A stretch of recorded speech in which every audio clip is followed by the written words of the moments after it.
Hey everyone, welcome back. I'm your host, R.R. Slugger, and you've tuned in to a Sunday live stream. Kind of. Alright, so what ended up happening here was that I tried with all my best intentions to do a live stream this Sunday here. I guess what day is this? March the 24th. However, the problem that I ran into was that the stream kept cutting in and out, in and out, in and out. And after a couple hours of troubleshooting, we just kind of called it quits.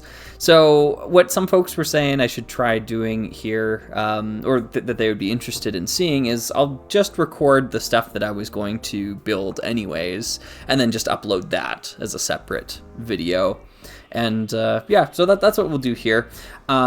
Hopefully in the future I'll be able to resolve the live stream issues that I've been running into here. I've got a new router modem thing on the way, and gonna upgrade the internet plan as well too. We've been living off of a pretty old grandfathered in plan for quite a while now, so maybe it's time to join the rest of the modern world. So anyways, the topic here that we're supposed to look at today is Nexo Knights. And the reason why I picked up some of these Nexo Knight sets, I've actually got 3 of them, and hopefully we can build all 3 of them today. We'll see how we do. The reason why I picked these up is that Nexo Knights is a theme that kind of strikes me as interesting. It's something that I completely missed out on in my LEGO Dark Age or whatever. And some of these sets seem pretty cool, so I wanted to give them a quick try. I should also mention here too that we're using the live streaming rig, so I've got my lights, got my camera, my microphone. None of this is what I usually use for making my videos, but I use it for live streaming. So you're probably going to hear a lot of different things that don't normally pop up in my videos. You're going to hear the furnace kick on every now and then. We might even get some feline visitors joining us up here. So if you haven't ever tuned into any of my live streams before, this is I guess a good example of what they look like and what they kind of feel like as well. So there you go. Anyways, before my stream went down, we did a quick poll on which set the folks wanted to see me build first. This is the one that won in the end. This is Beastmaster's Chaos Chariot, set 70314. And yeah, this is one of the only ones I have the box for as well, too. But yeah, seems interesting. Oh, weird. I didn't know there was a free app that goes with Nexo Knights. I had no idea. Interesting, okay. Yeah, I'd never heard of that before. I betcha I can't download that anymore. Huh, oh well. Anyways, let's start building this, because if I sit here just talking to myself for minutes on end, this stream will take forever. So anyways, that's the, let's see where we can find it. There we go. It's this guy. Yeah, so we're gonna go ahead and part that together. So let me move the box out of the way, and we'll get the parts out in front. I've had some people ask me before what I do with sets that I don't have space for. Like, do you put them in containers? Like, what do you do? And largely they go back into big Ziploc bags like this. Yeah, I haven't built this one before. This is my first time building it, but I bought it in the bag. But yeah, oftentimes they do return to the bag once more. So yeah, it's not graceful, but it keeps the dust off of them. The only thing I did with each of these Nexo Knights sets is that I went through last night and I just double checked to see if the parts were of sufficient cleanliness, I suppose, in order to construct them. Usually when I buy a used set, I wash all the parts. But when I was looking here, I was noticing just a ton of stickers that I'd have to filter out, which I usually do, but I also noticed that the parts here seem pretty clean. Pretty darn clean, so we might be in the clear. What I will do, though, I think, as we're building this, is I'm going to move some of these printed pieces off to the side, because in addition to the litany of stickered parts, there's a lot of printed parts as well. Hey, Zuko! Well, what did I say about feline visitors, hey? Hey, buddy. Yeah, they just got fed, so he's probably coming to say thank you, as he usually does. You're welcome, buddy. You're welcome. Yeah. So, let's see here. I'm gonna put these little printed parts here. I can tell he's gonna want to go and play with them. I'm not sure what all of these are. They're little like monster faces, and they're different too. A lot of them are very unique. So, yeah. The one part I've got in my hand here, this one really interests me. This is a farmer's cowl piece. This is an ancient mold. Like this mold for this part is like, we're talking like 80s castle stuff. So for a set like this from, what is it, 2016, something like that, for it to have the same mold in it, just wild to me. I can't believe this part has stuck around. As far as I know, I think this was the last appearance of this mold, so maybe it still exists, maybe it's gone, I don't know, but that is super cool. We've got these shield pieces here. I wonder if they interact with the game. Maybe that's something that Nexo Knights does that I have no idea about. I was just looking, it almost looks like they have like codes on the side of them. We got some minifigure parts, so I'm gonna separate those out. Let's move some of these guys off to the side. I love this helmet design. Wow, look at that. That's cool. Yeah, so it's just built off the old racing helmet. Neat. Okay. Some more stickered stuff. The new trans neon orange, or is this just transparent orange? Yeah. Yeah, I think that's just transparent orange. Very see-through. That looks like some knight armor. That's cool. That's a cool piece. Some of this, some of that. Yeah, Nexo Knights just kind of struck me as something that was interesting and different. I think the pairing of castle meets sci-fi is cool. I think there's just a lot of potential there. You know, you have your castle on the caterpillar tracks. Like, that's awesome. I get it if like fans of like quote unquote regular Lego Castle aren't a big fan of Nexo Knights. This really isn't what you're looking for in a castle theme. Like, I totally get that. I really do. At the same time, I think what is here is really unique and cool, and is seems to do really well what it like seeks out to do. You know, like it accomplishes its goals quite well. So that's cool, and that sometimes that's all you can ask from a Lego series. That looks good. Oh, we've got some plague parts in here. Awesome. All right, I think I mostly filtered out the parts I wanted to do. By the way, as an aside, and I was thinking about this as well too. I guess like fans of older Lego like me, like I mean, like this is pretty new for me to be talking about it. I'm usually talking about things that came out in the 90s and whatnot. When you open up a modern Lego set, this is a question that I'm going to pose. When you open up a modern Lego set and you pour it out, like I've done here, does it like feel bad to you? Because it kind of does to me. And let me explain what I mean. Like when I'm handling all these parts, they're so small and like not made of bricks. Like there's very few bricks in here. There's a brick. There's a 2x3. Another 2x3.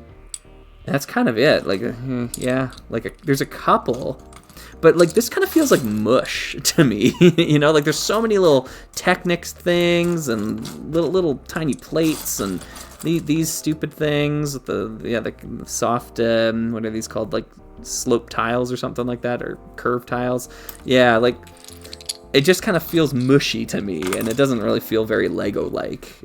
But I don't know. It's just what I'm used to with Lego is very different than this. Oh, there's a stickered element there too. Some jester thing that'll be useful later, I assume. But yeah, I don't know. There's a tactile sensation that is lacking, I think. Oh, this has got stickers on it too. Oh, these two. All right, let's move them off to the side. Keep them over there. Like as an example here. I got this handy here. All right, so I was washing some Lego. These are some older sets. You could probably take a gander at some of the parts in here and recognize what sets they came out of. I was washing some insectoids, some life on Mars, some Alpha Team. These are just big, chunky, and like this feels like Lego to me. Like the majority of the parts are like a 2x2 footprint at least, you know. Whereas the stuff down here, very, I don't know, soft and granule. Yeah, I don't know. I'd be curious to hear what other people think. Have you noticed a shift like that? Oh, as it goes running away. Have you noticed a shift like that in you know, set design and that sort of thing? Is this something that is common that people recognize? Yeah, I don't know. The other thing I thought that was weird about the set when I was looking at it earlier here, it's got 2 instruction booklets, but like the first booklet doesn't end off in a meaningful place. It just ends off like kind of midway through the build, and then you move on to the next book. It seems really inefficient to me. Like instead of 2 different books like that, just one bigger book maybe. I don't know. Just spitballing ideas here. I think Lego has like obviously I'm very happy with the course correction they took after the horrid instruction design of like the 80s into the 90s even. But I think there is a middle ground to be reached between that and what we have these days, where there's like 1 brick added every page. Like you're looking at steps like this. Yeah. Step 3 here has got 1 piece. You just put 1 part on. Here's another step. 1 part, 2 parts, you know, like, that's so inefficient. Like what a waste of paper. So, yeah, I would prefer them to maybe have half as many steps as they do now. It doesn't have to be as extreme as the Breezeway Cafe, for example, being built in 13 steps, start to finish. That's a little too reductionist there, but what we have now, where it's like hundreds of steps to build a set with only 300 pieces in it, yeah, that's a little ridiculous too, just in a different way. Cool. That's some cool science fiction armor. It's got clear pieces along on the shoulder there. Yeah, I dig it. I dig it. I think this character's named Macy, if I remember. But I do not know for certain. They've got a big, giant shield thing. It looks like a mold made specifically for Nexo Knights. And looks like it can trade out whatever shield power you clip onto it. So it's got a shield power, whatever that is supposed to be. Looks like a claw, kind of like a pineapple actually. And then there's a magnet one here too. You can swap it out. And I'm assuming that has some sort of interaction with the video game or the app or whatever. This feather piece is interesting too. It fits in bar-sized holes, so it fits all the way in like that. It's pretty heavy though. I just feel like it's making the helmet snap open. Yeah. Don't know if I dig that more than the older plumage pieces, but that's all right, I suppose. Okay, they want me to build a mace here. A mace for Macy. There we go. I'm gonna do that one there. Oh. See, that looks like trans neon orange. Am I supposed to use the trans neon orange ones here? I can't tell from the picture. Yeah, so there's trans orange and trans neon orange in here. I guess we'll use the neon orange ones and hope for the best. Yeah, there's 5 of them. That feels about right, because I need 5 of them for the mace.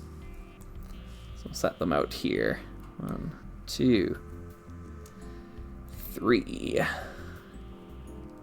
4, and 5. There we go. These are neat, kind of newish tiles. Newish to me, I suppose. They're 1x1 with a pointed tip on them, so they can make for the good top of a spire. I've seen them sometimes used in like castle battlements, that sort of thing. But here they're making for a giant, oversized mace, which is a cool idea. This is very Chima-esque, as I've come to learn. Chima was very much about building like brick-built, oversized weapons, that sort of thing. And this feels very similar to that, whereas older themes would just use pre-molded weapons. So I like the concept here. I think this is good for, especially for kids, because it allows them to customize the weapons as well. Opens up possibilities, and it makes a lot of sense as LEGO has continued to get smaller and smaller, as like parts are getting smaller and smaller. It makes sense to then lean into that. So yeah, all right, that's Macy. Cool, good minifigure design.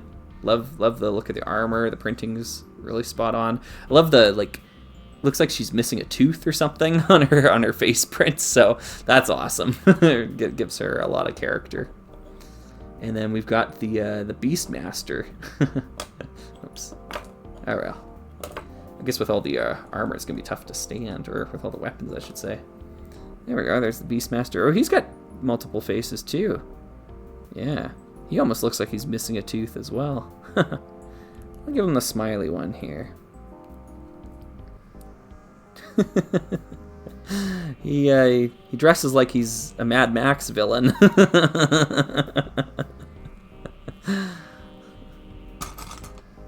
Yeah, he's in Road Warrior, Warrior attire. Yeah. Speaking of Road Warrior attire, my partner's a big fan of the show Our Flag Means Death. And I remember watching an episode or two with her when that show came out and just bursting out laughing at the costume design. They totally went with, like, I guess Blackbeard is just the Road Warrior. Like, why not? Because it's so exact. It was hilarious, and she had no idea what I was laughing about because she's never seen the Road Warriors. So, but yeah, go ahead and look it up if anyone hasn't seen the show. Yeah, I don't know, Blackbeard outfit. Our Flag Means Death, something like that. It's it's funny. Yeah, cool. This looks good. Yeah. I'm sorry that the show didn't get renewed for a third season. Unfortunately, it was in limbo there for quite a while. I really haven't watched much of it, but she's a big fan of it and has been following it for a while.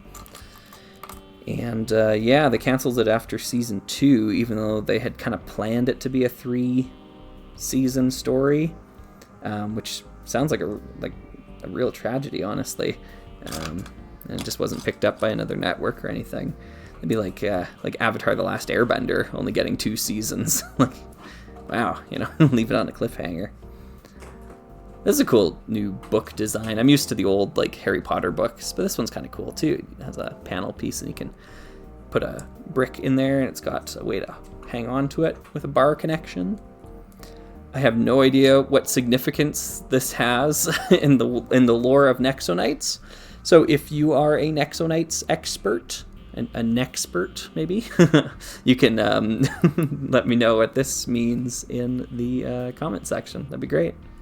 It almost looks like a flaming chocolate bar on the inside here. So if that helps at all, a big question mark on the cover, which is how I feel about it. Okay, cool. Now we got to get into actually building this darn thing. It's been about 20 minutes of me just yammering. Okay, so let's see here. I'm not seeing the part I need. Quick visual scan. Came up negative.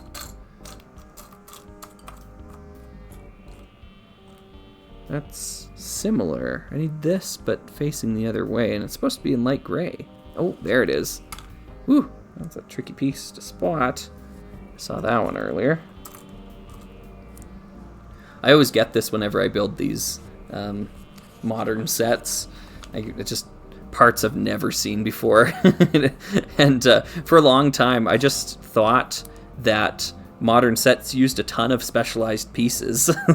Like, that was just my impression. It was like, wow, these modern sets, they just mold any new part they need for it. When in reality, I just was unfamiliar with the building system. I'm like 15 years out of date. So, yeah.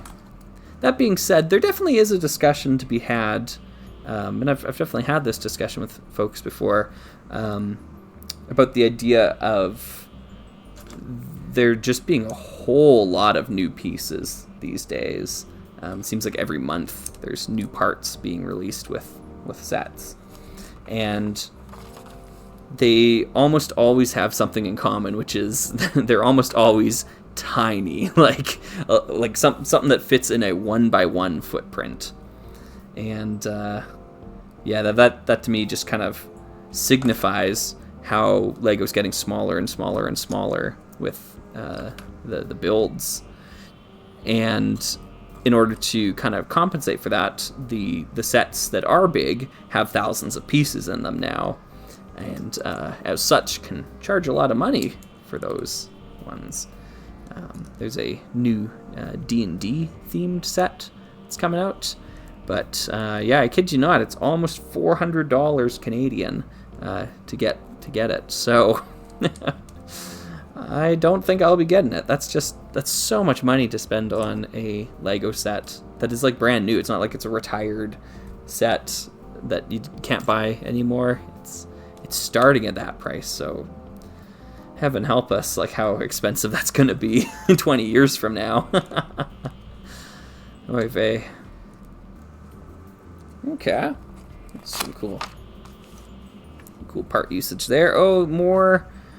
Let's hope it's trans neon orange. I hope I made the right choice here. I can't tell visually the difference. The reason why I'm going with trans neon orange here is that I feel like this part and others like it are going to be on the villain set. And so the villain probably uses transparent orange, whereas our hero is going to use trans neon orange. So let's go with that assumption. Alright, so we're going to part that together there. Snap that one on. And we get a couple of pieces here. And here. There we go.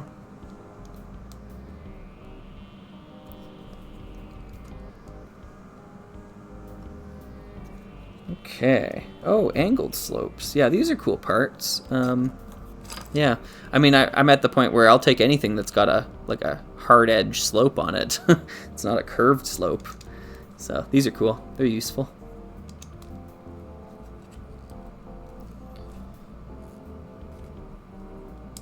There we go. 1x1 cheese slopes.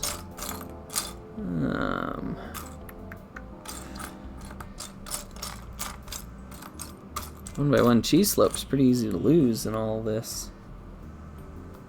I'm surprised how few parts are left over. This certainly doesn't look like a lot at a glance. Because I still got to build a whole, the whole main build of the set. This is only the side build. Oh, there we go. There we go. Awesome. Because this is a used set, I doubt they have any of the extra parts tucked in here. So it might make finding some of the pieces I need a little bit more challenging than it would otherwise be. Okay, that feels like a permanent connection. Yeah, usually translucent parts, oof, yeah, bar pieces fitting into smaller gaps like that can be kind of tricky to get out later on. Oh, I see. So now the motorcycle part just connects into the build like that. Huh. Okay. Is it supposed to be ridden backwards? I guess it is. Oh, so that's going to be the back end of it. All right, that's kind of neat. We're going to pop on this and one more. There's the other one. And they've got these little hose pieces, I suppose. Nozzle pieces. I'm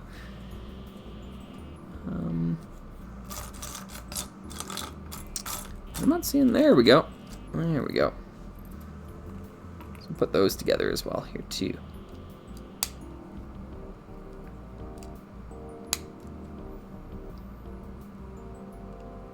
So one of the things that usually keeps me away from a lot of modern Lego, or maybe, you know, okay, let me take this back a few steps, because I feel like we gotta set some ground rules here.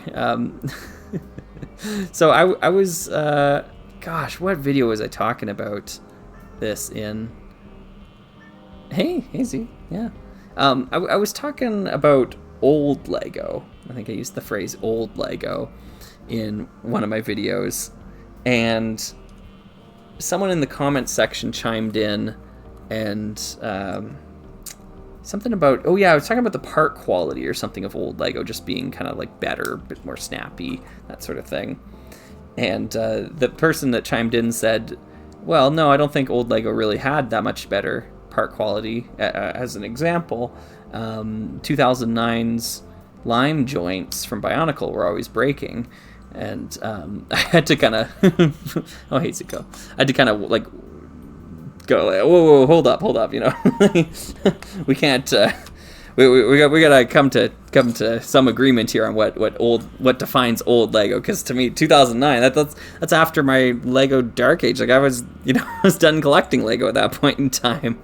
Everything like past 2005 is new Lego, and I think a useful benchmark and hopefully one that like we can agree on to some extent is the 2004 color change. Like when all the colors changed, they changed out the grays and the browns. So you had old dark gray, old light gray, and now you've got new light gray or bluish gray or whatever, right? That's got to be the benchmark. It just has to be. So like that's got to be where we classify old versus new Lego, because that's such a clear defining point in the trajectory of the company and the pieces that are used. Like I don't know, I mean that is just based on my own opinion on what I think matters, but yeah, to me it's like that's gotta be what the cutoff for old versus new Lego. We can't call lime joints from 2009 old Lego. That's just my brain can't even handle that.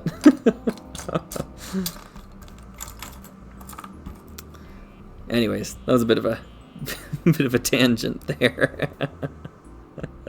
What I was gonna say prior to going off on that, okay, so I guess what I mean here, going forward, if I say old Lego, I'm talking about pre-2004. Talking about something that has old gray pieces in it. Yeah. Okay, oh, this is cool. That's cool. It's got weapon storage. That's what those parts are there for. That's actually great. Because they actually are really firm connections, so that weapon storage is going to work really, really well.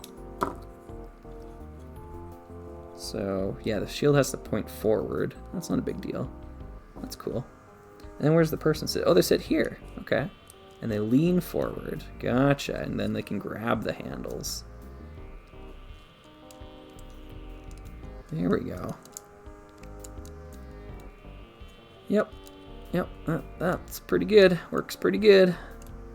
Yeah, the helmet is an issue. Just kind of popping open, but that's okay. Yeah, this is pretty neat. It's a flying, like, horse. So it's got, like, a horse head on it. There. Yep. Good little side build. Good little side build. All right. I'm going to take a drink of water here. And we'll move on to the main course.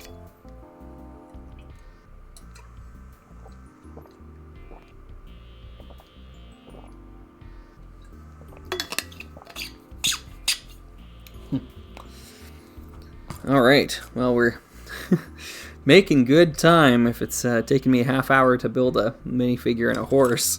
We'll see how long it takes me to get through the rest of this. What I was going to say earlier, though, was one of the things keeping me away from modern Lego. Now, remember what I said about modern Lego, right? Post-2004. Is that a lot of it features the concept of combat in a box. Which is where you have two, like, medium-sized builds in the same kit, rather than one big build, which is how they used to do things. And for me, I personally prefer the one big build because I feel like then you're able to put the full part budget towards actually achieving on what's being attempted rather than kind of divvying it up. So like a lot of themes, gosh, what's a good example here? Sorry, I'm just going to jump ahead a little bit to see the sticker placement on this part. When does the sticker get placed? I hope it's soon. Okay, there we go. So it looks like the energy needs to go out that direction. Yeah. Okay. So I need to keep these parts like this, more or less, in that orientation. What was I going to say? Oh yeah, Aqua Raiders. Cheesy did a good video on Aqua Raiders recently. I watched that yesterday. And that theme, I remember when that theme came out, that theme to me is just like a ton of combat in the box. Where like if I'm interested in one part of the build, I have to be interested in the entire thing. Like, and to me, actually, one of the things that I'm not interested in as a builder, in general, is just brick-built creatures. I'm not a big fan of brick-built creatures. So, if you have a theme like Vikings or Aqua Raiders, that Aqua Raiders 2, I guess, is what you'd call it, that feature. Oh no, I used the wrong part. Well, it's not the end of the world, because these are going to go together like this now. The stickers will forever be backwards. I can live with it. I can live with it. All right. Anyways, so if you have a series that where every single set has like a brick-built monster or something in it, that's just like, all right, I guess I'm not getting any of the sets from this series. So I don't have any Aqua Raiders 2 sets. I don't have any Viking sets. I don't really have the desire to go out and get them either, because even if I do like one element of the set, I'm paying a lot for the other part of the set that I don't want and don't care about. So yeah, I'm usually pretty anti-side builds. Like, yeah, usually I'm like, no, just get rid of them. I get like before people start sounding off in the comments, I understand why the LEGO group does it though. Like it makes a lot of sense. Like as a kid buying a kit, they're able to get all the things they need in order to play with it immediately. Yeah, like I understand that angle. I'd say, I guess as a counter, we never needed to do that, like with our old 90s sets growing up, you know, so like I don't know why that's a new problem. But anyways, the collector in me, like if I want a certain part of a set, doesn't want to have to shell out money for other parts that I don't like. It's actually one of the things that keeps me from a lot of friends sets as well too. Unfortunately though, sometimes I'm just not a big fan of like how colorful and like how many colors are in a friend set. Like I do like colorful Lego. Like I do like these bright pieces. That's great. But I'm also a big fan of like limited color palettes. Like having some like restraint on how many colors you include in a palette, and like the purposes that they serve, like the functions of those colors within said palette. That's also like a big component of it for me. So when I just see like, I don't know, like 10 colors spread out across multiple different parts of a set, my eyes just kind of gloss over. It's like, ugh, yeah, I don't really want to look at this. So yeah, I guess what keeps me away then from a lot of these builds, even though I acknowledge they're really great builds, sometimes I just don't want to put in the additional money to fix the issues I have with the set, if that makes sense. Like I don't need to build the set exactly as it is to be satisfied with it. I'm happy to modify sets. Like the set instructions are kind of like a guide to get you where you want to go, but they're not they're not gospel. You don't have to, just do exactly what it says. So that's an element of it as well too. It's a money thing. It was kind of similar with the Creator 3-in-1 castle. I know that's probably old news by now, but I remember when that came out, I liked the design of it, but I really didn't like a lot of the color choices, and I really seriously considered buying it and then replacing the parts needed to put it in a different color. And then I just kind of thought about the economics of all that, and how much extra money I'd have to spend in order to make the set a little bit more agreeable for me. Oh, that's cool. Oh, that's going to be a great feature. Yeah, I love that. And I just kind of mathed it out. I was like, this is crazy. Why would I do this? Why would I spend all that extra money? So similarly with the new space sets that they have out, I've already made a video talking about this where I'm not really on board with the color palette they chose. And yes, some of the designs are kind of cool.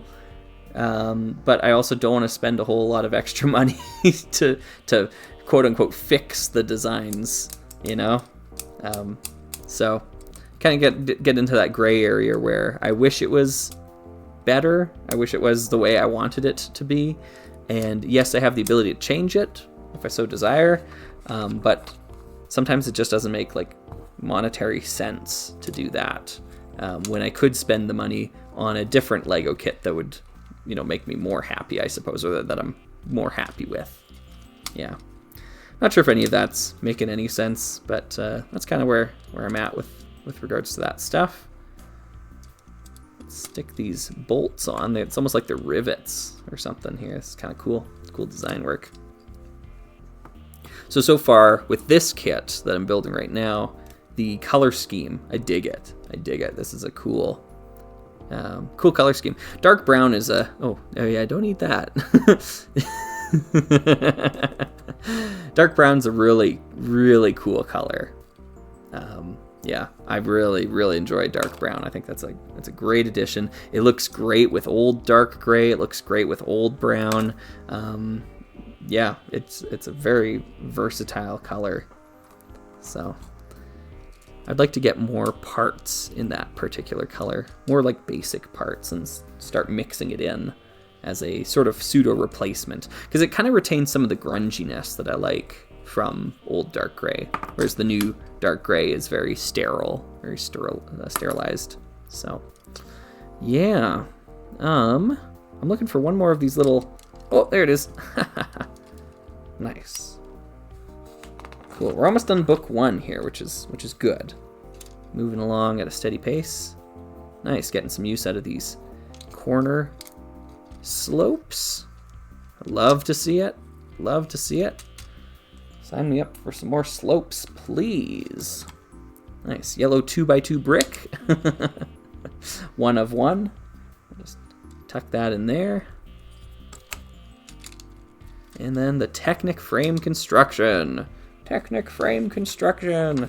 That's the other thing that keeps me out of a lot of modern Lego as well too, is I just don't enjoy building Technic.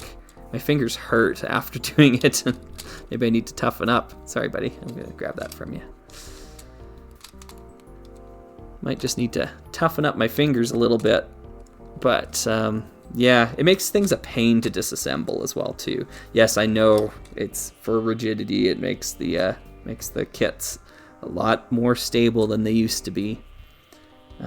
Yeah, I'm just not a fan of the tactile aspect of it. There we go. Let's add some flame to the side. There we go. Those are cool. Big flame elements. They want stickers. Oh yeah, stickers are already on. Cool, we're done with that. If you're hearing a slurping noise, that's Zuko licking his paws. They just got fed, so they probably have some grooming to. Oh, hey, buddy. I don't know how I'm gonna get that out now. Okay, all right. Let's settle, buddy. Gosh, I hope I don't need that part. I probably do. All right, don't let me forget that it's down there, everybody. I'm gonna have to go digging for it later. Let's grab this and this. That's what I'm looking for. Whoops. Yeah, cats will be cats.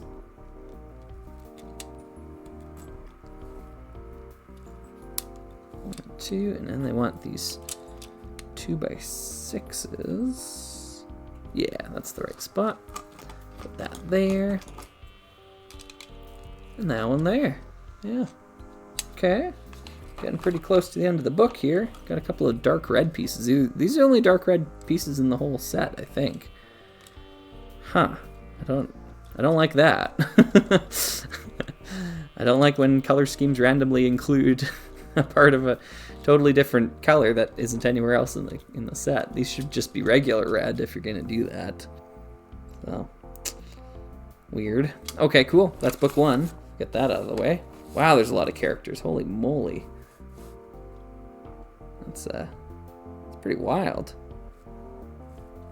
Okay, so that book is called The Book of Monsters. That's not the one I've got here, though. That guy's Beastmaster and Macy. Okay, I was right. I was right about Macy. Cool. All right, let's get this book out of the way. It's like falling apart at the seams here. It's probably had a rough life. We'll move that down to there. Zuko's looking around. Do you mind if I take this from you, Zuko? Is that okay? No, it's not. Zuko, you're going to be internet famous. Okay. Let's go up to here. And we have reddish brown. Is that the only part in reddish brown? I don't like that either. This is the sort of stuff I'm talking about.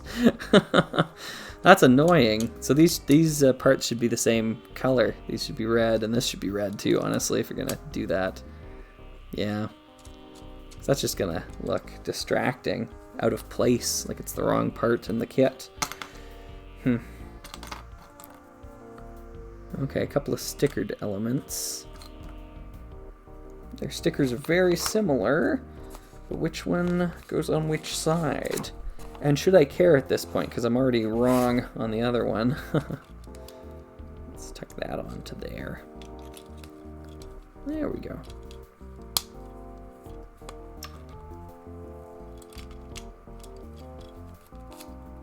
Awesome. Yeah, there's another example of how that could all have been one step.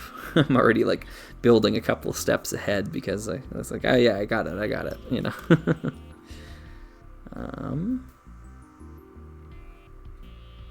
That's a strange piece I need to find. That one right there. Got that. Oh, there it is. Cool, hanging out with the Beastmaster. It's always a little bit harder to build sets used like this. Like, I'm not normally like this. I don't normally spill out all of the bags. Although, I mean, I used to, because we didn't have numbered bags back when I was building sets growing up. You spilled out all the parts and then you went to town. We had those like perforated bags, the ones that had like the holes already punched into them. Those were lots of fun. Such a great, like, satisfying feeling ripping those ones open.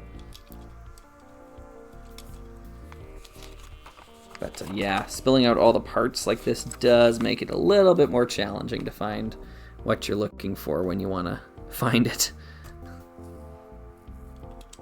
Oops. There we go. Let's do that and that. Another angled slope brick. I will take it when I can get it. Yeah. Love to see it. There's a new set that just came out recently. I talked about it in one of my videos. It's macaw parrots or macaw birds or something like that. And it has in it a part that was used in a bunch of Rock Raiders prototypes back in the day. It's a 1x3 slope in dark turquoise. It's the first time it's ever been made at the production level, and it's just amazing that it actually, like, it finally happened. Yeah. Oh no, did I do something? I did something wrong, I betcha this part back here was supposed to be silver so that the two gray ones would match. Yeah. Whoops. That probably wouldn't have happened if I had the numbered bags. It followed the numbered bags. But anyway, sorry, I bring that macaw parrot up as an example of how rare it is to get slope bricks now. Like dark turquoise has been back for, when did it come back? 2018? 2019? I don't remember. I wasn't actually like into Lego when it left or when it came back. So from my perspective, like dark turquoise has always been a part of Lego. Which obviously is not the case, but yeah, I sometimes have trouble remembering when exactly it left and when it was reintroduced. But it's been a while now, and they've been pumping out dark turquoise bricks like there's no tomorrow. It feels like they're everywhere now. Hey, buddy, don't eat those. No. Cats will be cats. I guess the point I'm trying to make with all of that is that even though they've been pumping out all these bricks, it's still taken us however many years, 6 years maybe, to get a part that is, like, in my opinion, a really basic Lego piece, right? Like, it's not like it's rocket science or is a specialized, super specialized mold. It's a 1x3 slope. Those used to be like in every Lego set. And now, because Lego has become so curved, you're probably more likely to see this monstrosity in your Lego kits. This I don't even know what you call this part. This curved tile piece. Yeah, just yuck. So, yeah.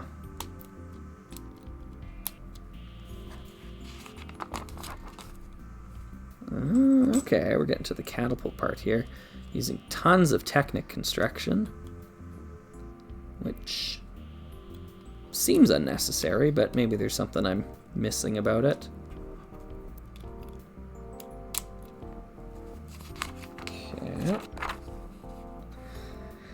Yep, another example of 3 pages wasted on 3 pieces being added that could have been one little sub-assembly on a single page. And then it doesn't really matter, like, in the small scheme of things, like this one book would be like 20 pages shorter, like big whoop. But when you multiply that by the hundreds of thousands of copies of this set that they made, yeah, that kind of adds up. It's a lot of wasted materials. That's our catapults. Okay, now we're getting into some sort of sub-assembly. Interesting. So, oh yeah, that's good.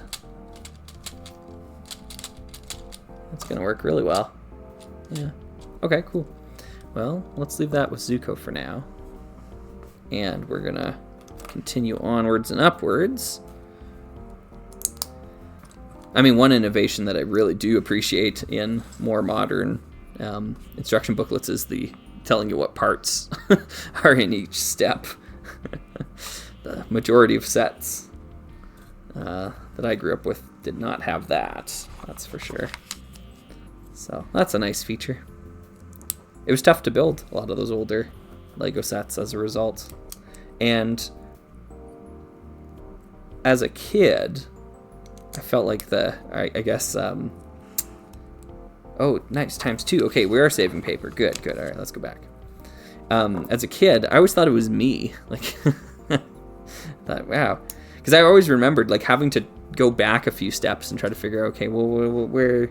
I don't see where that part was supposed to be added, you know, because it was really like spot the difference back then with how the instruction booklets were laid out.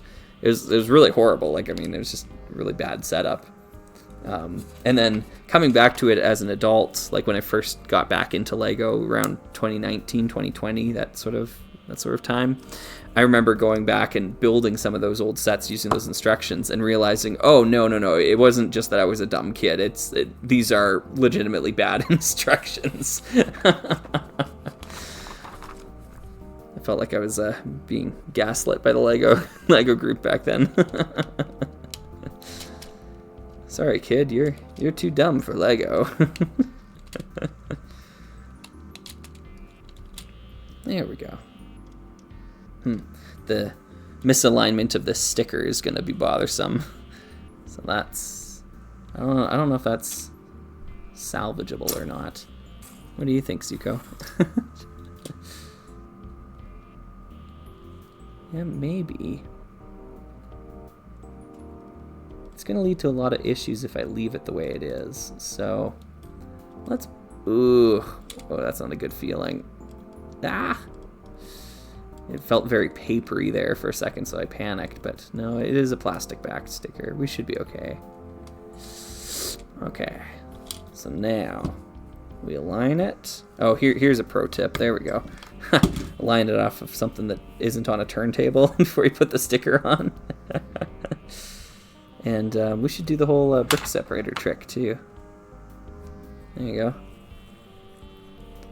Perfect sticker placement every single time. Or your money back guaranteed. There we go. Awesome. Much nicer. And now I can visually align that a little bit better. Good. Okay. Big Technic frame here. And a couple more parts on the side like this. There we go.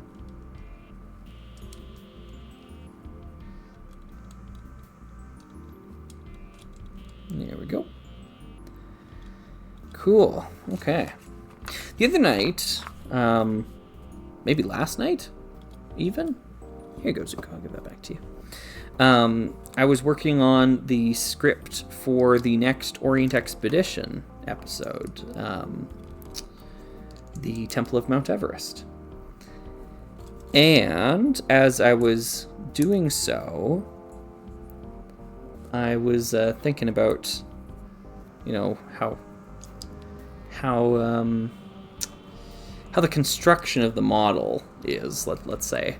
And because I guess I'm bringing this up because I have some negative things to say about that set, and I don't want to make it seem, because I know right now I've been talking about like modern Lego is bad, blah blah blah, this sort of thing. There are definitely a lot of things I prefer about modern Lego sets compared to older Lego sets.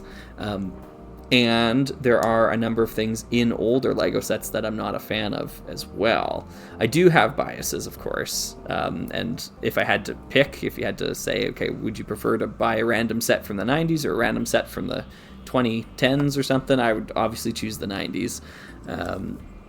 But that being said, it's not like they're all rainbows and sunshine. So I think in fairness, I have to, dish it out, even with the series that I do enjoy, such as, in this case, Orient Expedition.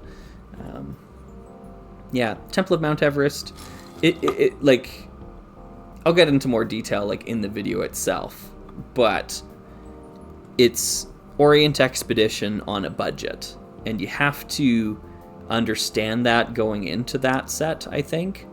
It's very apparent that they, like it is the smallest of the temple sets, like the three big ones, the Scorpion Palace, the Dragon Fortress, that sort of thing. It's the smallest of the trio. It's the most affordable of the trio. And it still tries to do a lot of what the other two sets do. And it just has so much less to work with in order to do it. So, yeah, I think aesthetically it doesn't hold up the same way. They just had to cut so many corners to make it work. And I'm not trying to say the set is awful, because I don't think it is. I think it's actually really admirable how good it is for how limited the parts budget was for that kit in particular. But it is something to consider that not every set that came out, not every old Lego, right, before 2004 set that came out was like some sort of masterpiece or something like that. And I'm definitely not ever trying to claim that, because that's absurd. There are a lot of not good sets, and there's a lot of not good sets even in my favorite span of Lego sets, like 90s space. I love 90s space. There's so many great themes. There's so many great minifigures, so many great constructions and like main builds in that span of time, 1990 to 99, and yet they're not all perfect. Some of them are real bad. And I hope to one day be able to actually do a video on all of those sets, just one massive video, because I'm nearly there. I've been keeping a brick list, or what is that site called? Brickset list is what I mean. Brickset is the site. A list on Brickset of the 90s space sets that I still have to get. And I'm like down to less than 10 right now, something like that. It's crazy. It's wild. It's crazy. It's party. Yeah. So, like, getting real close. Real close now. And once I'm done that, I hope to do a whole big old video where I can go through, give Slugometer rankings, and actually have, like, hands-on experience with every Lego set that was released under the Space banner for an entire decade. Like, and a decade of the theme's, like, heyday, in my opinion, at least. I know a lot of folks are just like, classic space or nothing. Like, it has to have little monocolored astronauts for it to be real Lego space. And I really don't feel the same way. And a lot of folks, I think, just write off Lego space in the 90s. It's just a complete write-off. None of it was any good. And I obviously very, very much disagree. I just find it, like, amusing and somewhat, I guess, disheartening that even, like, more official publications seem to feel similarly too. There was that recent book that came out. I still need to get myself a copy because I am interested in it, even though I'm going to say something bad about it now. Lego Space, I think it's called, 1978 to 1992 or something like that. And to me, it's just like, why stop at 1992? You stopped just before Lego Space got good, like got really good. Why stop there? I don't get it. Seems like a very arbitrary place to say. And that's when Lego Space ended, or that's when it stopped being relevant for discussion. Because you're stopping right before we get custom minifigure heads and like really good torso design. Yeah, that's always been something annoying to me about some of the earlier space sets, is the minifigure design is just so lackluster, so bare bones compared to what came later on. So, as an example, the original Space Police sets, the color scheme of the sets, really awesome. I dig it. I'm definitely partial towards Space Police 2, though, because I like the trans green windows. They're reminiscent of, like, the police station sets I had as a kid. And they're, I don't know, they're more unique to me. It just kind of feels more like a police color than transparent red. Although if you're going with like the Space Police are actually the bad guys sort of headcanon, then yeah, the transparent red kind of fits. But that being said, the minifigures of Space Police 1 are just Futuron guys wearing black. Like, where's the fun in that? That's so boring. It's the exact same Futuron design. They just got black on now, and I'm supposed to believe that's the Space Police uniform. All right, whatever. Whereas Space Police 2, they have like it says Space Police on them. The chief has got the epaulets. Like he's got his own little like patrol car, like for highway patrol, like on the space highway. It's hilarious. I love it. So, yeah, I like the minifigures improving quite a bit. Oh, that's the part I need. That's the one that Zuko got. Okay, let me grab it. I found it. Found it, everybody. See, he was trying to get rid of the sloped tiles too. Yeah. That's a smart cat. There we go. Got these guys on here. Yeah, I think the minifigures of 90s Space.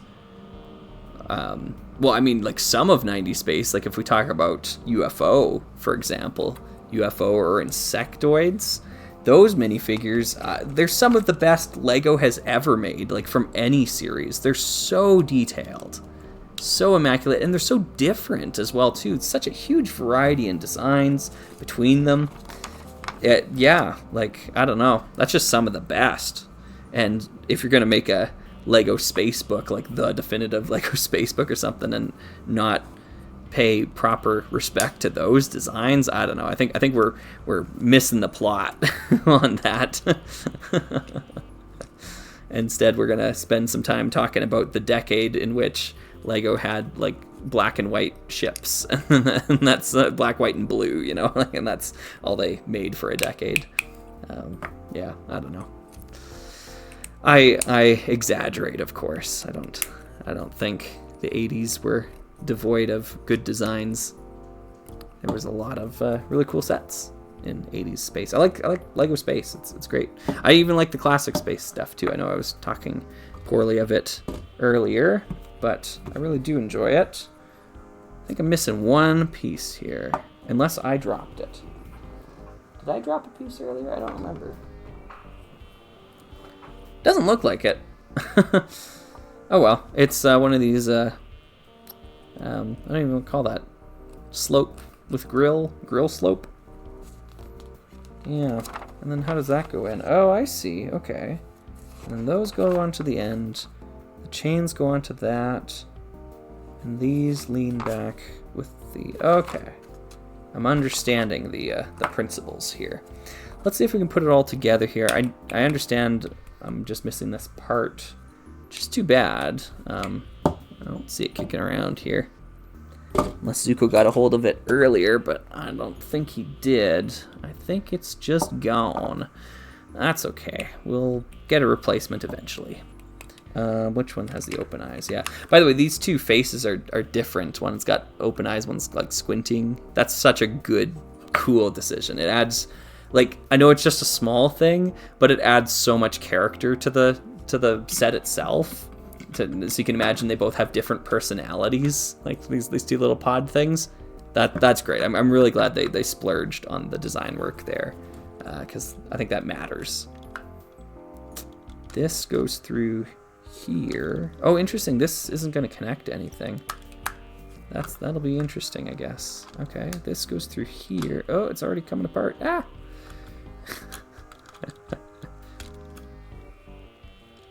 There we go.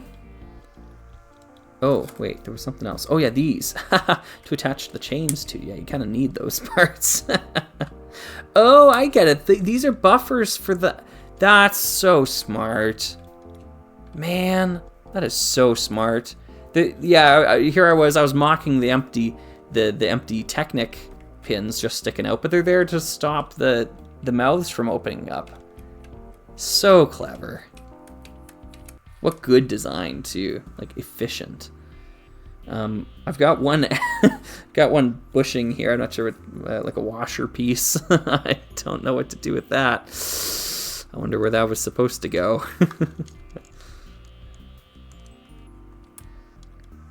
Okay, so we go to here. We go to here. We go to here. There we go. Where's the Beastmaster sit in all of this? So you load those guys up into the catapult, I getcha. he goes there. Oh, and his little chain pets sit on these little... Okay. That's a neat idea. So we stick him in here. And we bring this around to here.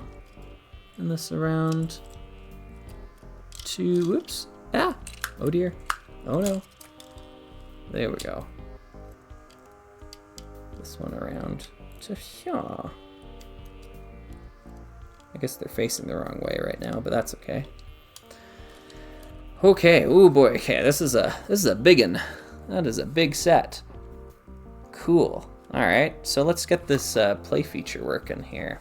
So when you twist it one direction, the opposite mouth opens. Oh, and I see gravity will bring him back down. That's good. Chomp, chomp, chomp. That's good.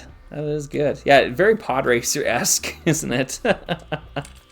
Rah, rah. Chomp, chomp. Good, good. And the catapult as well, too. I don't really want to launch these little guys. That's what you're supposed to launch, these little printed Angry Birds or whatever. And I can put the book in there. We can launch the book. Yeah, that works pretty well. It's a great catapult. Nice. Cool, cool. All right, I'd say this is a huge win. Yep, I've got no complaints about that. Yeah, you got a source of propulsion in the back here. Yeah, I don't like the dark red there, and I don't like the use of the brown there, but those are very small potatoes to the rest of the set, which is rather nice. Yeah, it has some good studs not on top construction down here to have some soft plate or tile pieces, I should say, along the bottom there. So it sits flatly on the table, and you've got your chomping action. Just the sound. Bring it over to the microphone. There we go. That's great. Chomp, chomp, chomp, chomp. Yabba, yabba, yabba. That's great. All right, cool. This is awesome. Yeah. And oh, okay. Here's the advertisement for the app. Yeah, you scan the shield. Okay. And it must let you do something in the app. Yeah, scan the shield. Do it during the day. Yeah, okay. Okay. And some merchandise for Nexo Knights. Yeah, big collection of things. This was the other one that was interesting to me. That's the boulder smasher one that kind of hits the ground as you move your way through. I might get that one at some point in time. The rest of these don't really appeal to me. I don't know. Ugh. Just design-wise. This one's cool. I had the horse recommended to me, but I didn't like the back legs. They look like they're all locked together. I just thought that looked bad. The Fortrex, I think is what the castle's called. That's a cool one, but it's huge. I've seen it in person. I just don't really have the space to keep that. Oh, sorry, you can't really see that because of the glare. Sorry. Yeah, I don't really have the space to keep that around, so I don't think I'll be getting that one. This one's kind of cool, the sword one. Yeah, if I can find that one for cheap, I might go for that as well. Oh, cool. Oh, wow, they went through and they inventoried all of the parts. Yeah, okay, what did they put for the dark gray? Ah, it says 3. There it is. Yeah. I'm not crazy. We are missing one. Did it say that on the bag? I don't think it did. Yeah, no, it was sold to me as complete, but I don't care. Like what did I pay? Like $30 for this, like Canadian. So yeah, it's in great shape. Everything else is good, so that's great. Yeah, and $30 is exactly what I would pay for this. This is not a $100 set by any means, but it's cool. Yeah, nice little kit. Let's move that off to the side there, and let's take on another one.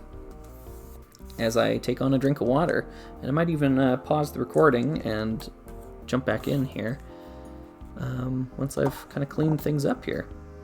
All right, we're back, and we've got another Nexo Knights set to put together here. This is 70324. I think this one's called Murloc's Library. I'm not exactly sure what that all means, but it looked cool to me. It's got kind of a castle fortification. I wanted something that was a structure. Yeah, so let's take a look at this one here. I'm gonna pour out our pieces. Ooh, lots of tiny little bits in there. I was excited at first because a lot of the larger pieces kind of gravitated towards the top, and it was looking more chunky. And I was like, yeah, that's more like it. But yeah, it's still pretty mushy feeling. I don't know. Oh well. All right, so that's a good, nice big prefab wall piece. That's the sort of stuff I'm kind of looking for in a lot of Lego. I love these old school, I don't know what the height of this pillar is, 6 bricks high, 5 bricks high, something like that. Really useful, really great pieces to use in tandem with other things. You don't want to build a structure out of only those, of course, but they are pretty cool and useful to build with when you know what to pair them with. So, looks like, ooh, that's a cool helmet mold. Nice, like that. It's a black helmet. Cool, cool. I guess that's what our villain is wearing, I would assume. This one is missing a couple of pieces. It's missing a spear piece, I think, and it's missing one of the Zammer spheres. So it just has one. And I'm okay with that. I'm not going to use the Zammer spheres anyways. So not a big deal. This one's all in one booklet, so I'm assuming that means it's a smaller set. And we get to build this guy. I don't know who this guy is, but he's winking at me. Yeah, that's cool. Let's go with the winking face. Oh, he needs armor. Let's give him the armor piece. There. Yeah. This is a little thing, and you won't be able to see in the video, but I love how the armor has this cutout here, and the sigil on the torso print comes through there. So they actually can use the same armor piece on multiple characters, and they'll have a different sigil in the center. Very smart design. Yeah, that's cool. Oh, this character's got a cool visor. I wasn't really on board with Macy's visor because of the giant hairpiece thing kind of hanging off the back there. But this visor, let me see if I can find it. I really should separate out all the printed parts as we go as well. That was a useful use of time last time, or valuable use of time. Lots of gray pieces in this set. I'm actually surprised. This feels very, very 90s in a lot of respects. And again, the limited color palette. Big fan. Sign me up. I love it. Like, mostly grays with some blues and trans neon orange and reds for accent. Love it. That's what I love to see. What I'd like to see now, though, is the visor piece that goes on this helmet. So I got the helmet here. It's supposed to be like a silver element. Oh, it's right in front of me. Oh, that's cool. Very cool. It's got like the almost underbite sort of look to it. Man, that's a great helmet design. I hope medieval, castle builders, I should say. I hope castle builders make use of some of these Nexo Knight parts. I'm curious if there are any castle builders that watch my stuff, waiting for Slugger to maybe one day talk about castle. Do you personally use any of the Nexo Knight pieces? Because that looks awesome. Maybe it's oversized because of the if you don't have this torso armor here, maybe it doesn't work that well. I don't know, because it does jut out quite a bit from the face. This would be a great jousting mask, though. That's kind of what it feels like to me. Cool. Anyways, let's take a look. Oh, that's an interesting shield power there. It's got a scorpion and a droplet of some kind. Who knows what for? It's all lost media knowledge at this point, I assume, if it was part of the app that I am also assuming is not a thing anymore. So I'm missing the spear for this character's weapon. Oh, so it is a lancing helmet. Oh, is this character's name Lance? Did they do that? Yeah, I don't know how I feel about that. I guess it's fine. It's whatever. Why not? Nice simple character names. Very like Rock Raiders-esque, I suppose. Like Axel, Jet, City. Ugh. Yeah, not exactly Slizer. Slizer naming conventions. Okay. Ooh, that's cool. It's like a silver tooth piece. This is always the toughest part, is right at the start, finding the little tiny fiddly bits that the minifigures need in and amongst all the other stuff. So I got the jetpack, I think is what this is gonna end up being. There we go. Got the clip piece there. And, oh, there's a lightsaber piece that goes in between them. Gotcha, gotcha. So this is a lightsaber in the new gray color, which is probably what most of them are these days now. I think most of my lightsabers are chrome lightsabers, because that's like the era that I grew up in. So, they just had chrome lightsabers in every set. Hey, Zuko, welcome back. And I was talking to somebody about a year or two ago. Wow, time flies. They were looking for the lightsaber hilt piece in the old gray color. Because I think it was used as the blasters for the original AT-AT walker or something like that. So that was kind of interesting, and I think I found the parts, but I never heard back from that person, so hopefully they found the parts they needed too. They're not especially rare or expensive, or at least they weren't at the time, so yeah. But it's a really useful piece, like that hilt piece. It comes in handy. It adds a lot of good detail. It's got stud attachments on either end, so you can use it for a lot of different things. Okay, I'm not finding this lance or all these parts, so let's just skip ahead. This character only has a shield for right now, but they don't seem to mind. They look pretty happy, in fact. So we'll put them off to the side over here. We're gonna build our villain, another Mad Max-esque looking character here. Oh, cool. Shoulder design. Oh, I love that. Is it symmetrical on both sides? I think it is. Oh, no, it's not. It's got a slightly lower V on one side than the other side. So I guess you can decide which one you want. I think the instructions are calling for the lower V on the front. So we'll do that. Oh, interesting. This one does not have a reversible head. It just has the scales on the back of the head. Very scaly looking individual. And they get that cool helmet I talked about earlier. Yeah. Yes. Yes. This is good. This is very good. Oh, and they're a lefty. I did not know that. Left-handed swordsman over here. So we'll give them this big old non-Lego Playmobil looking pirate sword mold. Yeah, that sucks, but okay, whatever.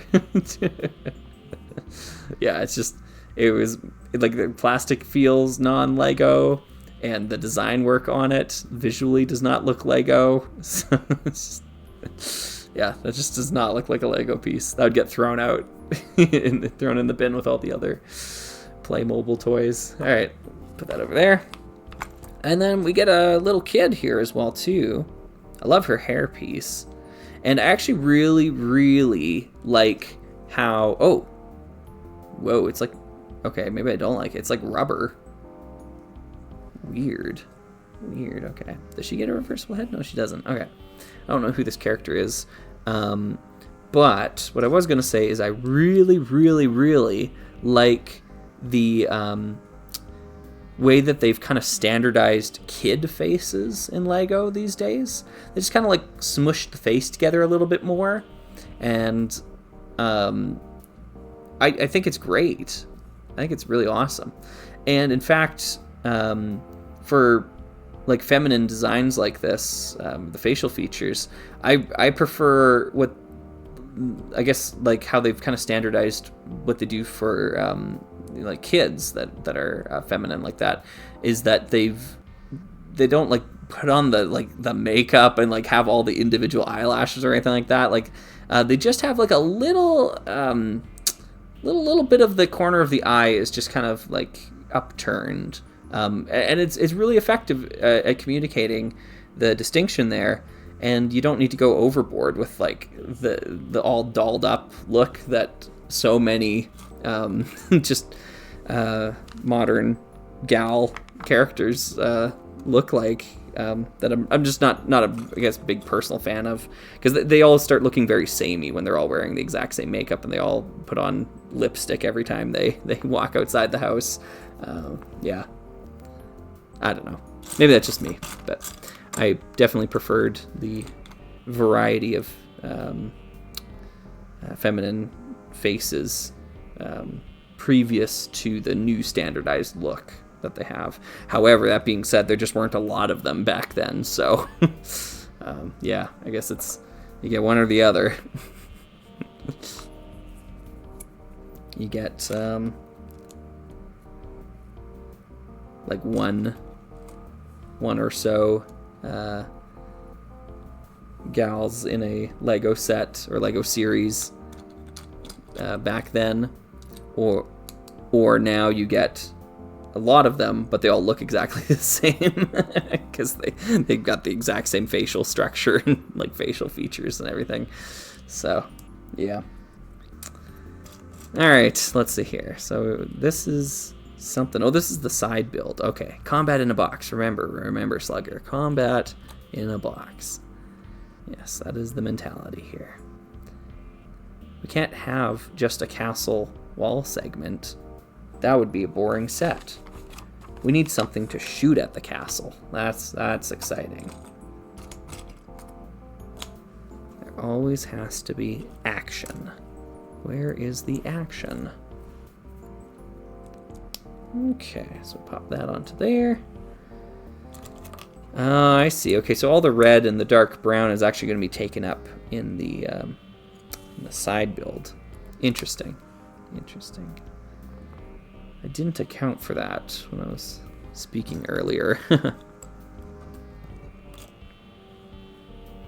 These little tooth pieces have really stuck around, haven't they? I remember when these first came out. I'm thinking they were kind of weird. Weird back then. I never would have imagined they would have stuck around this long. Like, just kind of figured like, oh, they'll find a better way to do this, or this isn't long for this world sort of part. But yet it remains. So yeah, all right, I'm missing one, but I don't really care all that much unless it's buried in there somewhere. I'm not gonna lose sleep over it. It's a pretty worthless side build at the end of the day that I might just borrow parts from anyways. Okay, let's put this together. We got a Zammer sphere launcher. Definitely one of the better projectile types from Bionicle's midlife crisis years, where it was basically like every new wave gets a new type of launcher. We have to launch a new type of projectile this wave. And yeah, I remember looking at those sets that were coming out, and I would buy Bionicle sets still, even in 2009, and or maybe it wasn't 2009. When was a Nika? Is that 2006, 2007? Because I definitely got a Paraka, and I got a Nika back then. I got a Baraki, is that what they're called? One of the fish guys. Because I would always check in, because I mean, I cared about Bionicle. I really enjoyed Bionicle. It's not like I ever turned my back on Bionicle. I wanted to like it. I continued to try to get back into it, but it just never was what I liked about Bionicle ever again. At least until Generation 2. But by then I'd actually given up like on Lego, and I just moved on completely. So I missed out on Generation 2, unfortunately. But what I was going to say is that even back then, as those sets were new and coming out, I would look at the projectile launcher thing and I'd just be like, oh, what? Like, that is so gimmicky. Like, what a transparent gimmick. We got to make a new type of projectile launcher every year, that sort of thing. Yeah, it was just bad toy design, I think. Oh, okay, this goes here. Yeah, there we go. This goes to there. Yeah. Not sure I'm a big fan of what I'm seeing here. I think Macy's horse was a little bit more interesting than whatever this is supposed to be. Let's add some clips and add some wings onto it and call it a day. Yeah, let's get out of here. This thing's kind of rough.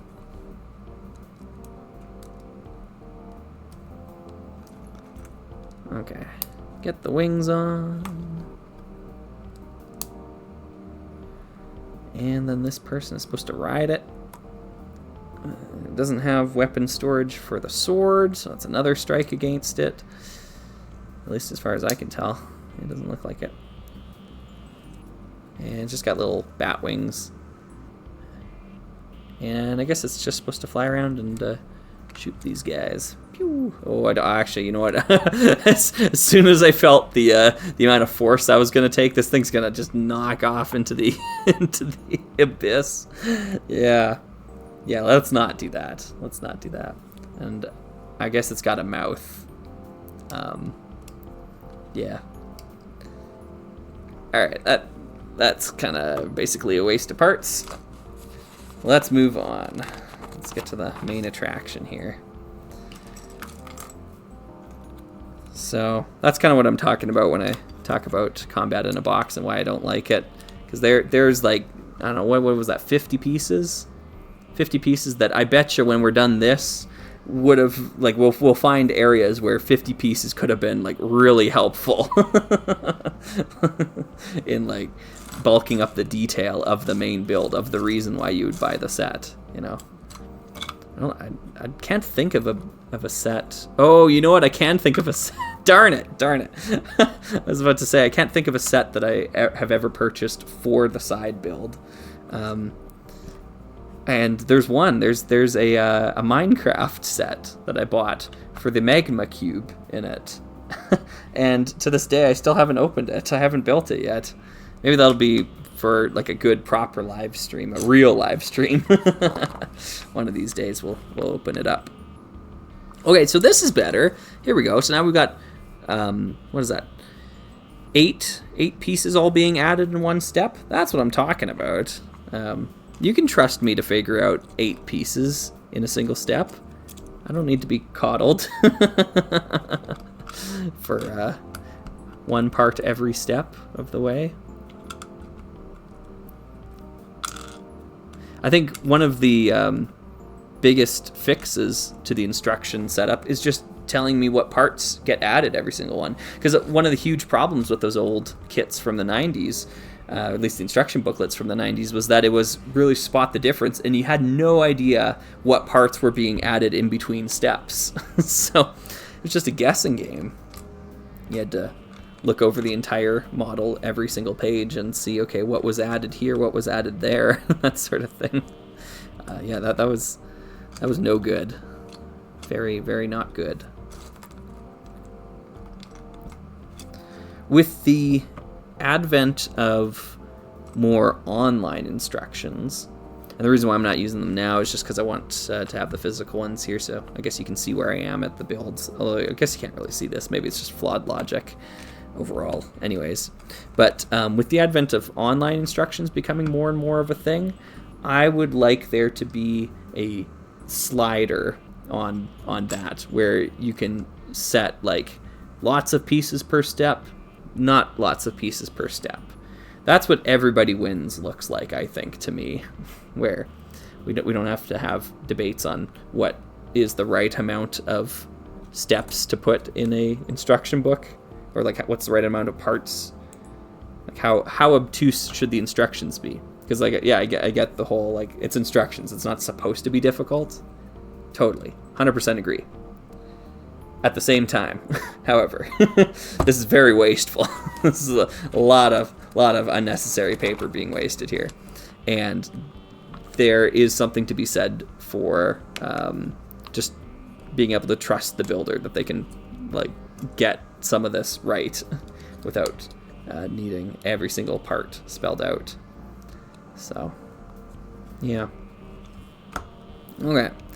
I'm going to swap those two pieces because this part has a crack in it. So that's good. This is going to be probably a bit more visible from the exterior if I had to guess. I'm going to add some of these pointed pieces. Oh yeah, I was just talking about how they're used sometimes in castles. There they are, being used in a castle. All right, so we're going to set this up right up on there. Cool, cool. Got a good fortress look. I'm going to move that off to the side for the next sub-assembly. We got here 1 by 2 by 2 slopes. Love these parts. These are great pieces. Oh, that's cool. Because it's Nexo Knights, we get to use computer consoles. Awesome. I love it. I love it. I love it.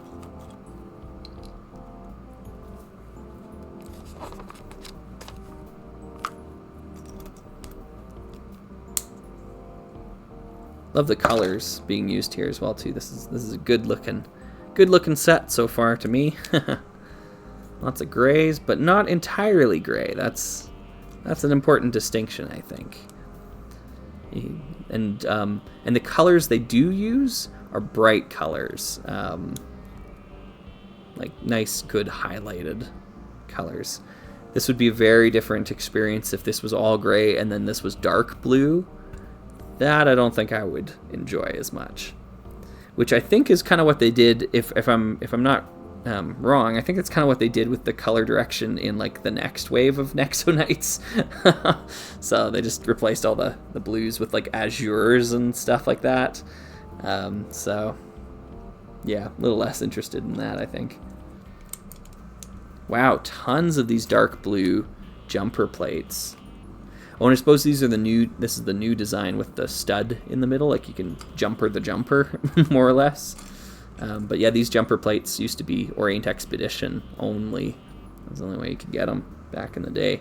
I had a few of them, but not many. Oops, there we go. And 1 by 4 along the top there. Yeah, white would be a good color to mix in with this as well, I would think. Cool. Oh, I see, and then it gets added into here. Ah. Cool, cool. 1 by 2. 1 by 2. Stack those up. So I'll set that off to here because I've got to put this together. It works out pretty well too because you got the blue Technic pins that match the rest of the blue that's being constructed around it. That's pretty clever. Or pretty fortunate, I suppose. Depends on your perspective. Alright, let's put that out into the center again.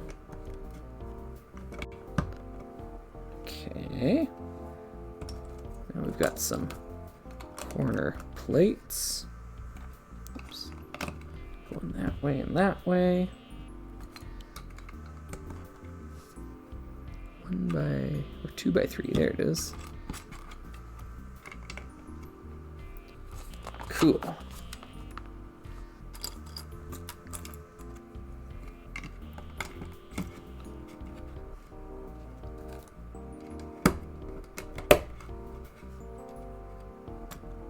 Okay.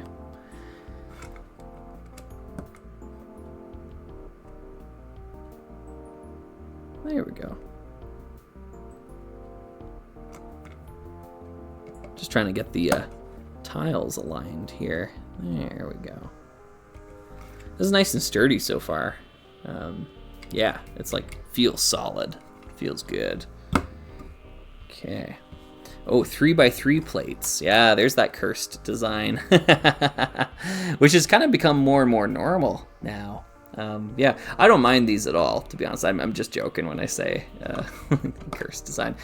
Like, hey, if it's useful, it's useful, you know, like 3 by 3 plates would have been really helpful in old castle builds because of those prefabricated walls. Those were 1 by 5 in length, and they had a little 1 by 3 slot that stuck out. These would have been super useful, I bet you, for those set designers back then. Even the 1 by 5 plate like this, but one stud longer. I bet you that would have been really useful for a lot of those builders that had to work with such a weird dimension system.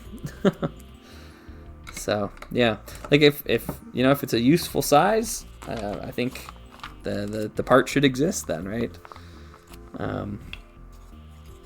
I guess where I kind of have to say within reason or to some extent is when we get into new types of snot bricks being introduced every other week. Yeah, I don't know, there's got to be limitations to that, I think, because LEGO's just getting smaller and smaller and denser in its construction, and yeah, it's getting unappealing for me personally, I suppose. There we go. Look at this. So yeah, this is a perfect place to put these giant tall support pieces there, because they blend right in, and you got a lot of other smaller details mixed in here too. It's not a Jack Stone style constructed thing where it's super simple for a 4-year-old. There's lots of other structural details going on here. Now I've heard, or I should say I've seen pictures, or no, where did I learn this? I think I learned this from Jang's video on the Fortrex or something, because I watched some of his Nexo Knight videos. This set connects to that and builds the whole fortress together. I love that. What a great idea. Very, very smart design philosophy there. Let's make our sets interact with one another. That's what I like to get behind. I'm not a big fan of side builds being thrown in to meet some sort of quota of there's got to be bad guys and good guys in every single set that we release. That's uninteresting to me, but I really do like the idea that we're gonna try to make the sets themselves, separate sets, come together and have meaningful interactions, meaningful ways to play with the two together. These are stickers? What? Oh my goodness, they are. Wow, this person did a really good job of putting that one on. This one's kind of shaky. Wow, I thought these were printed. Huh. Cool. Well, I stand corrected. This is interesting. We get kind of like a space police almost door looking thing here. Lots of little clip pieces all stacked next to each other. 1, 2, 3, and 4. Boom, boom, boom, boom, boom. Okay. Put one more plate up on top of that. Did it. Awesome. And then all these little lightsaber pieces. Yeah. Trans neon orange, but not the real trans neon orange, mind you. Okay, so let's bring them down. They'll touch to that. Cool. And then, oh, I see. They want me to take this and put these parts on the underside. I can do that.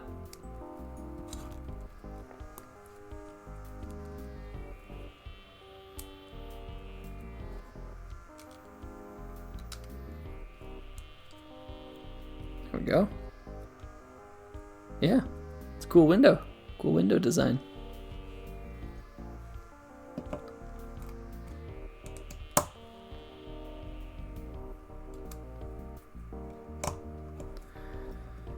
Okay, so as I mentioned earlier, I had a live stream going, or trying to go earlier today, and yeah, it did not go off to a resounding start. It kind of coughed and wheezed its way, and we had to put it down, unfortunately. So, oh cool, this is detachable so you can break in. That's cool. Good stuff. Yeah, great design. Anyways, what I wanted to mention there is that someone was asking me in the chat Before that, we had to abandon ship. About the new D&D set that has been announced and shown off, and I'm aware of it. It looks neat as far as I can tell. I haven't really looked that closely at it, but one of the things that they were kind of talking about in their question was the idea of, like, would you have preferred it to be a theme rather than all one big set? And like, to that I'd say yes, like, for sure. Like, having smaller options that could then, like, connect together modularly, I don't know, would be ideal in my opinion. Yeah, a little easier to stomach than the $400 price tag or whatever they have on it. So, yeah. I guess in a similar vein, we've received a lot of new Lego recently, and I know I'm not a channel that talks about new Lego all that much, except when I complain about it, I guess. But there's a new Animal Crossing Lego that has arrived on our shores. Yeah, and I don't know, I think it's alright. I think it's pretty cool. I mean, they haven't yet done the one thing I wanted from an Animal Crossing Lego. I want a villager house, like the player character villager, I suppose. And I want it, or I just think this would be a good set, I suppose, that fully encloses on all four sides, but you can open it up, and then there's furniture inside of it, and you can, like, swap out furniture with other things, like, so you can do your home decorating or whatever. Yeah, I just think that, to me, is like the set you make. It just, yeah. Why do Lego Animal Crossing if you're not going to make that set? That's kind of where I'm at. So hopefully it's coming, or something like it, or maybe I'm out to lunch on what actually is viable. So yeah, I don't know. I might get a set, but you know, like, if I do, I'm gonna be evicting all of the Animal Crossing people and putting in my Fabuland figures into the village. So yeah, if I do that, I guess I should make a video, because that'd be kind of funny.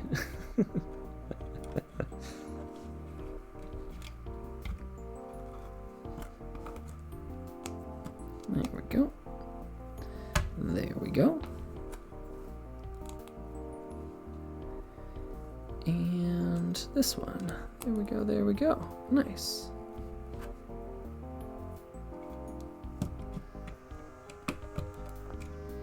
Okay, I foresee some Technic connections along the top and bottom here. Yep, there it is. Very next page.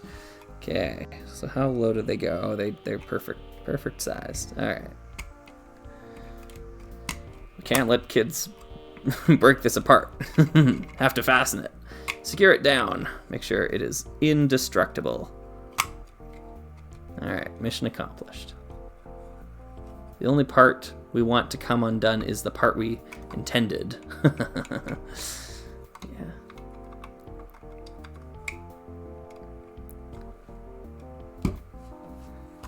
Okay, yeah. I don't know about you, but playing with Lego, some of the fun of it was the disassembly part. Like, playing with it to the point of destruction, that sort of thing, and then you put it back together. Maybe I'm alone in that, but that's how I'd always play with my Lego when I was younger. If I had sets that were together, they wouldn't be together forever. They would, yeah, whatever sort of conflict there was, or whatever was going on, you know, you're gonna break it apart eventually. There we go. Got some more of those castle pieces. Got a ladder. Oh, geez, really? All right, so like, all right. Here's the ladder construction, right? This is like as old as time. They've been doing this exact, 1x2, handlebar thing with ladder attached to the side of it.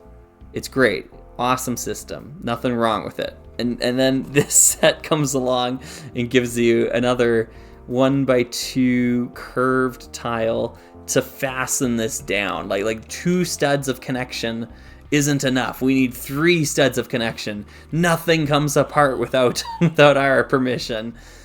That's just so ridiculous. Like, there's nothing. Okay, whatever. All right, Slugger. All right. Yeah, you're right, Zico. Old Slug yells at Cloud.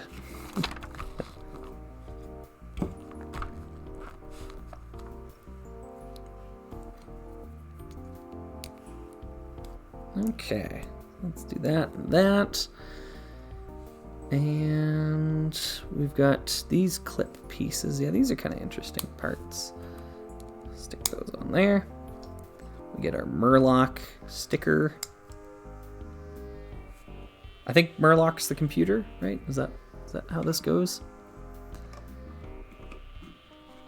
And yeah, I get the play feature here. I get why they have the side build. It's for the Zammer sphere to launch and hit the Murloc screen, which then pops the fortress open.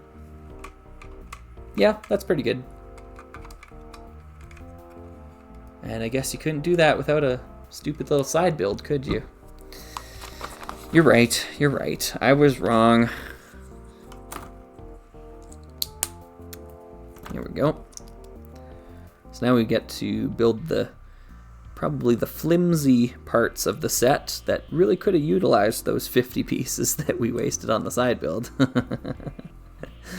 Yeah. I just kind of well, gosh, I guess I'm going to talk about this more in the future, but like if you take Alpha Team, the original Alpha Team, for example, they had such a great system of sets interacting with each other, where you had various sets in that original wave that had play features that the set itself couldn't quite fully make use of, but it was intended for other sets in the theme to make use of it. So, like as an example, the Ogle Control Tower had these sections that would fall away that could be knocked off with blaster fire, and of course there was no little stupid side build in the set to make use of it. Instead, you had to get the Bomb Squad set, and when you combine the two together, then you got a really good full play experience between the two of them. I just really like that.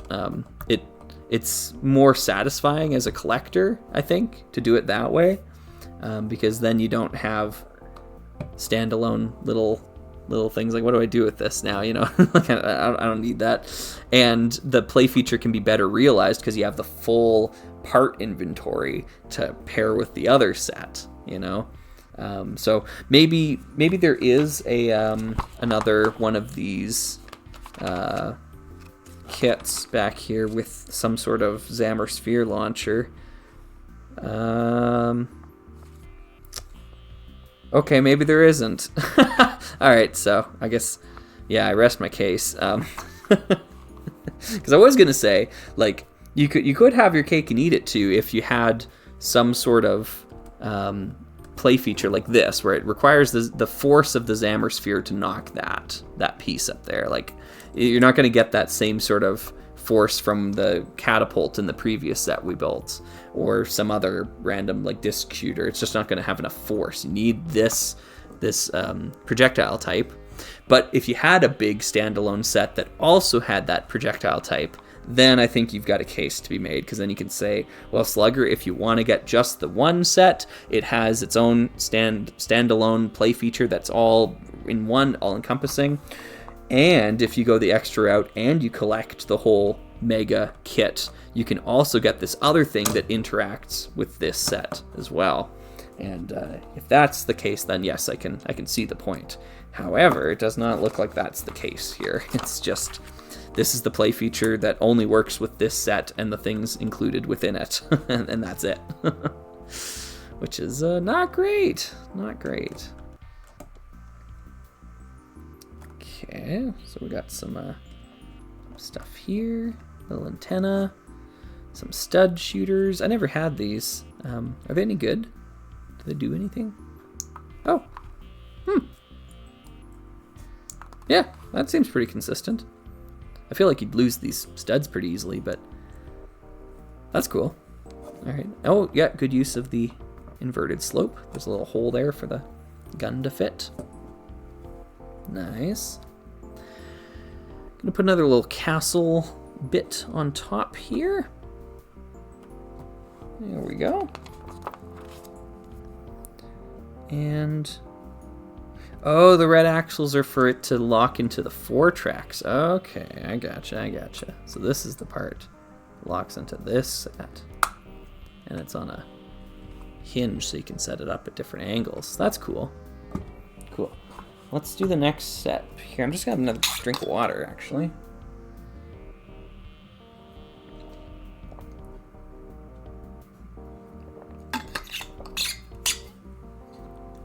There we go. Sweet. Okay.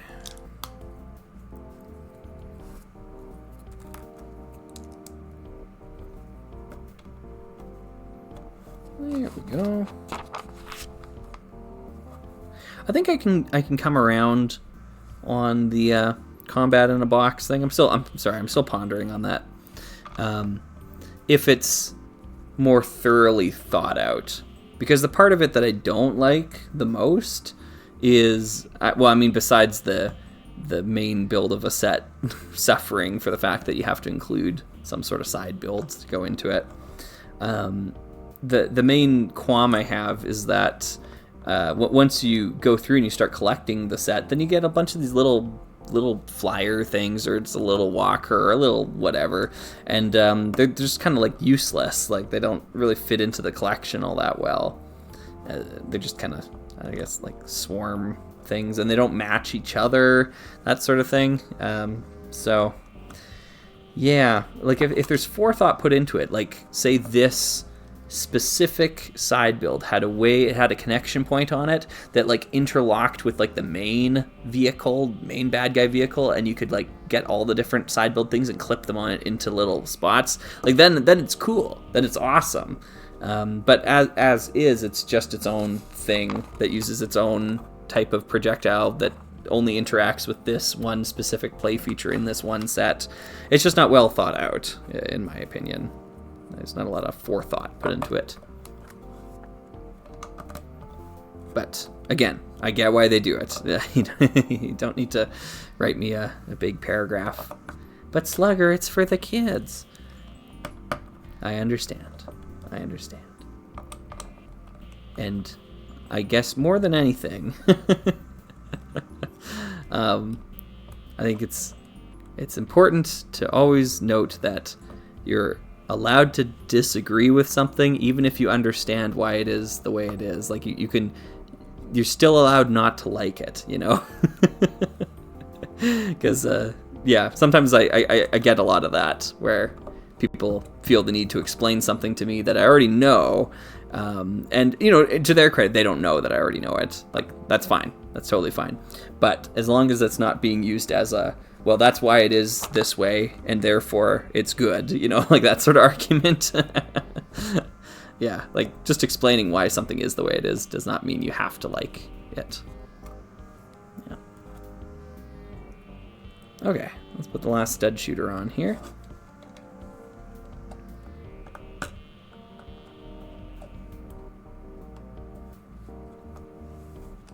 And we're there. Oh, there's another shield power. This one's cool. This one's way cooler than the other one. It's like a serpent. Yeah. Like a hydra or something. Hey, there's my other little tooth piece. Let's add that to the side build, because it was missing that. There we go. Oh, it's so much better now. Wow. That did... Whoa. Okay, this is the best part of the set now. Sorry. I'll stop. Okay. This fortress, however, this is pretty cool. This is a pretty good looking fortress. Let's add that last red axle to there. These are parts of the lance, and I'm missing some elements of the lance, but we'll put it together like this. It's like a big ice cream cone at this point in time. Put Sir Lancelot over there, and we got some extra studs for the stud shooter. And here we have whatever this set is called. Murloc's Library. I'm gonna go with that. Yeah, that was great. Really solid. Really solid central section here. Obviously, 50 more parts on the wings would have helped on there, like we predicted. A little overabundance of reinforcements. Can't let them take it apart. Yeah. So there's a disc launcher down here, and that's the feature here. It's interesting they don't. You're just supposed to push this through with your thumb. Like they don't have a launcher or anything here. But yeah, you stick it in there so it's loaded, and then you can fire. Really? Is that? Oh, ooh! All right, that went over the table. But yeah, I had to kind of get like my thumbnail in there. It's not like a very. Oh yeah. Oh no. Okay, that worked better. All right, now I'm down 2 discs. So I guess that's the end of that. Do I dare try to demonstrate the Zammer sphere? We only get 1 shot with this, because once it misses, it's all over. Okay, let's see here. From about here. All right. Yeah. All right. Yeah, that worked out pretty well. Yeah. Sweet. All right. So that one little standalone play feature seems to work decently. It opens up the fortress, and then I guess the bad guys can invade. Yeah. Not bad. Not bad, Nexo Knights. Pretty cool. Pretty cool. Of all the Nexo Knights sets I bought, this was actually the one I was the most excited for. I wanted the fortress. I just thought it looked cool, and you could reposition the walls somewhat here as well too. Have it like more forward facing or more rear facing. Yeah. Yeah, pretty cool. Pretty cool. Yeah, okay, I see. Yeah, they say, oh, you load it from the front and you shoot it from the back. Okay. Interesting. You're supposed to store the book up in there somewhere.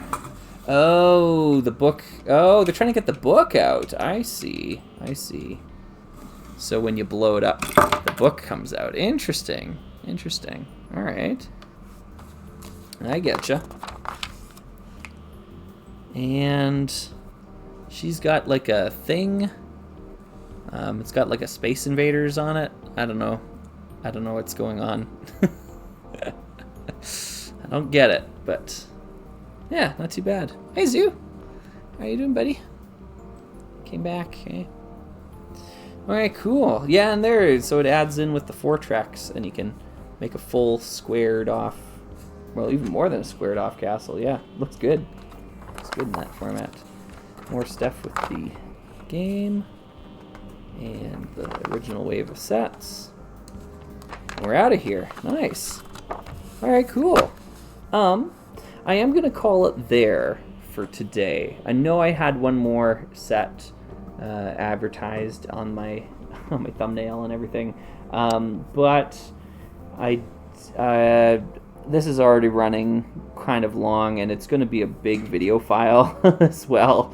I'm going to have to take it into my editor. There's a lot of work ahead of me still, so hopefully you enjoyed at least a little bit of this construction that I've been working on. A couple of the sets. We did the Murloc's library, whatever, and the chariot one as well too. The one we didn't get to was the crossbow build. I don't have the instructions for that one anyways, so it would have been a little bit more cumbersome given the whole setup here. But yeah. Sorry. Oh, I realize there's a cat on my microphone right now. You probably didn't hear any of that. Anyways, yeah. I guess that's my sign. That's my signal to wrap it up. Okay, cool.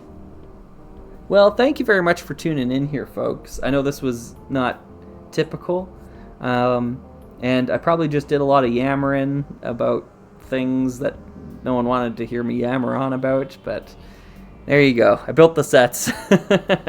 Hopefully, if you've been listening along or putting this on in the background, you've at least enjoyed a little taste of what I intended to do today. I wanted to go through and do a proper live stream and answer questions and all that sort of stuff, but the internet had other plans. Like I mentioned earlier, though, we're getting a big old upgrade to our Slugger residence internet plan. So hopefully that will alleviate any issues. It should make my life a lot easier in other ways, though, too, in that it should help facilitate faster upload time, so I'm not like leaving my computer on overnight to upload a YouTube video, that sort of thing. Yeah, that'd be nice. Yeah, anyways, thank you so much for watching here. Let's put the thanks for watching slide up. There we go. Hey! It's just like a real live stream. Awesome. Thanks for watching, everyone. Yeah, you can expect some Everest stuff in the near future. I shouldn't say near future. I still got to finish the script for it. But that's where we're going next. We're going to the Temple of Mount Everest. After that, we will be taking a bit of a break from the Orient Expedition, at least until after the summer. So, yeah, just be prepared for that, I suppose. Quite honestly, 2025 is what I'm planning on for continuing the series, just because there's a lot of stuff that I have on my plate between now and then. So, yeah. Anyways, it's a great anthology series, and so far it's already spanned over a year of time at this point. So I think it's okay to let it go even longer. Yeah. Cool. I hope to see you then. Anyways, I've been your host, R.R. Slugger, and I'll see you next time. Thanks, everyone.